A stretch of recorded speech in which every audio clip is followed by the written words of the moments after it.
A food scientist named Howard Moskowitz was hired by the United States Army to solve a problem. Soldiers in the field were not finishing their rations. They had enough food. The food was nutritious. It met every biological requirement a human body needed, and the soldiers were still leaving it half-eaten, trading it away, or throwing it out entirely. The Army wanted to know why. Moskowitz was 28 years old, freshly out of Harvard with a doctorate in experimental psychology. He set up a series of taste tests in the field. He tried different concentrations of salt, sugar, and fat in the rations, measuring how much soldiers ate at each level. What he found did not surprise him. What he found next did. At low concentrations, soldiers ate less. As the concentration of sugar or salt increased, they ate more. But then, at a certain point, something flipped. Past a specific threshold, the more sugar or salt he added, the less they ate.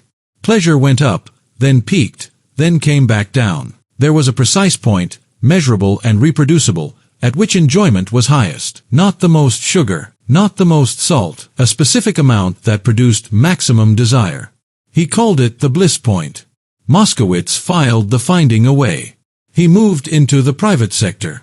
And for the next decade he mostly forgot about it, consulting on flavors and fragrances, running taste tests for various clients.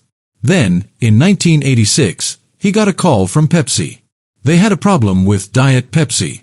It didn't taste right. Consumers said it tasted flat, artificial, missing something they couldn't name. Moskowitz ran his concentration experiments again, this time with aspartame, the sweetener in Diet Pepsi. He mapped the bliss point for artificial sweetness and gave Pepsi the exact formulation that would land on it. Sales went up. The method worked. Word got around the food industry fast. What Moskowitz had discovered was not just a curiosity. It was a blueprint. If you could locate the precise point at which a food produced maximum pleasure in the human brain, you could engineer products that activated that response every single time. You didn't need to make food that was good. You needed to make food that hit the number. And the number could be found. He began working with the biggest names in processed food. Campbell's Soup, General Foods, Vlasic Pickles, Kraft.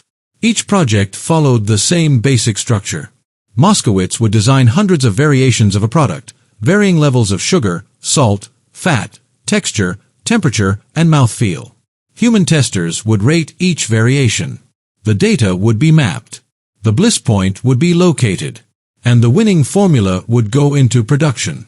But there was a problem with applying this to real food, and Moskowitz identified it early. Human beings habituate. The same sensation, repeated, becomes less pleasurable over time. You can eat one potato chip and find it excellent. By the 15th, the pleasure has dropped. By the 30th, you are eating mechanically, not because the chip tastes good but because stopping feels strange. The brain has stopped rewarding the flavor and started rewarding the act of eating itself. Moskowitz solved this too. He called it sensory-specific satiety. If the flavor of a food is too clean, too clear, too defined, the brain reaches satisfaction and sends a stop signal. If the flavor is complex, layered, slightly inconsistent, slightly hard to pin down, the brain keeps reaching for the next bite, trying to complete the pattern it never quite finishes. The technical term in the industry became vanishing caloric density. A food that seems to dissolve or shift on the palate tricks the brain into believing it hasn't quite eaten yet. The Cheeto is the canonical example. It melts in the mouth. The brain logs the sensation as incomplete. The hand reaches for another one. By the 1990s, the bliss point was no longer a scientific curiosity. It was standard operating procedure across the processed food industry. Research and development budgets at major food companies began shifting toward what the industry quietly called the 3 pillars of irresistibility: sugar, fat, and salt, calibrated not individually but in combination, because the bliss points of each amplified the others. Fat added creaminess that carried flavor longer. Salt suppressed bitterness and made sweetness more intense. Sugar spiked dopamine. Together, they produced a neurochemical response that single ingredients could not generate alone. And here is the part that almost nobody in the industry talked about publicly. The bliss point was not designed to satisfy. It was designed to maintain desire. A food that fully satisfies stops being wanted. The goal, from a sales perspective, was a food that produced intense pleasure without resolution. Maximum craving with minimum satiation. The feeling of wanting more even while eating. This is not a side effect of processed food engineering. It is the intended outcome. Moskowitz has never apologized for the work. In interviews, he has described himself as a tool, a scientist hired to answer specific questions. The questions he was asked were narrow. How much does this formula produce in terms of desire? He answered them. What the companies did with the answers was not, in his framing, his responsibility.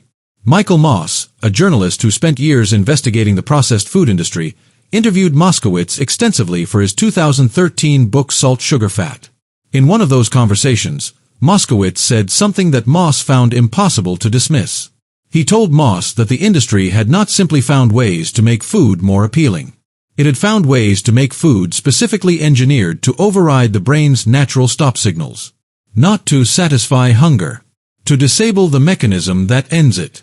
The bliss point, in other words, was never really about bliss. It was about the suspension of it. The moment just before satisfaction, engineered to repeat indefinitely. There is a quieter version of this story that rarely gets told. Howard Moskowitz, the man who gave the food industry its most powerful tool, spends a portion of his professional life now working on a different problem. He applies the same methodology, the same concentration mapping, the same bliss point analysis, to nutritious food. Vegetables. Whole grains. Foods that people know they should want but often don't. He is trying to locate the precise formulations that would make healthy food as compelling as the products he helped design. He has had modest success. Some of the work has produced genuinely better formulations for school lunch programs and hospital food. It is slow, unglamorous work with far less funding than the original research ever had. The same mind that helped engineer the irresistible chip is now trying to make a carrot worth reaching for. Whether that is justice or irony probably depends on which side of the equation you're sitting on.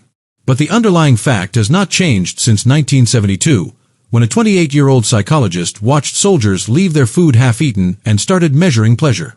There is a number. It can be found. And whoever finds it first gets to decide what it's used for.